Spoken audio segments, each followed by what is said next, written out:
Hi mga panikoy, mga marikoy. Today is March 22, 2025.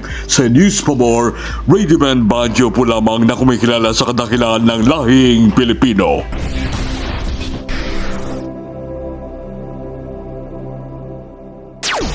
Sa usapin kay dating Pangulong Duterte sa motion na inihain sa Korte Suprema, humihingi ng paliwanag ang Korte sa mga anak kina Congressman Pulong, Mayor Baste at Katie Duterte para may balik sa Pilipinas ang dating Pangulo.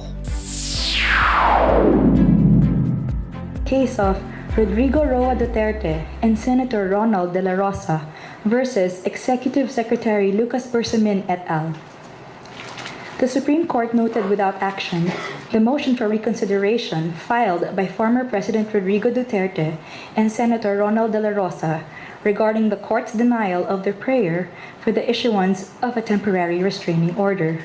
The court directed petitioners Sebastian, Veronica, and Paolo Duterte to personally file a traverse in response to the consolidated compliance within a non-extendable period of 5 days from receipt of notice.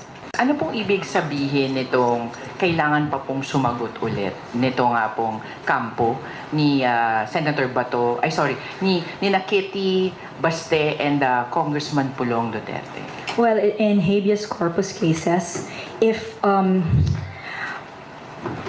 preliminary citation is issued, meaning the writ of the habeas corpus is not filed, but instead the court requires them to show cause, then the court can also require the respondents, the other side, the petitioners, to also respond to the compliance.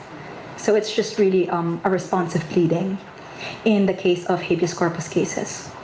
Ma'am, para po ba mas malawak pa pong ma-discuss o matalakay? Ganun po ba, ma'am?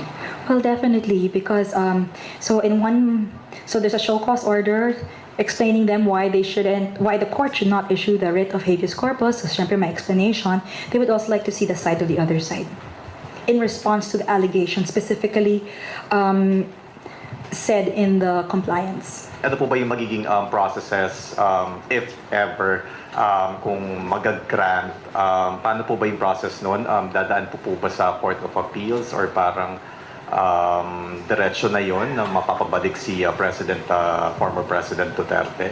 We don't know what the court's going to do. So we just have to wait for this traverse pleading to be filed first and let's see what the court will do. Ang News Pamor ay nagpapasalamat Coffee Spot, Balibago, Angeles City Branch, President Rem Maglaki, President Rem, President Arnel Torres, Grandview Heights, President Arnel, Rise and Shine, Mr. Jerry Ponce, AIM Church, Babika, Pastor Jule Mione, Pastor Jule, God's Beloved Church, Bagalang, Pampanga, Pastor Joel Cunanan, Pastor Joel, Vice Mayor PJ Lagman, Vice Mayor PJ, Retired U.S. Navy Ron Espiritu, U.S. Navy Ron,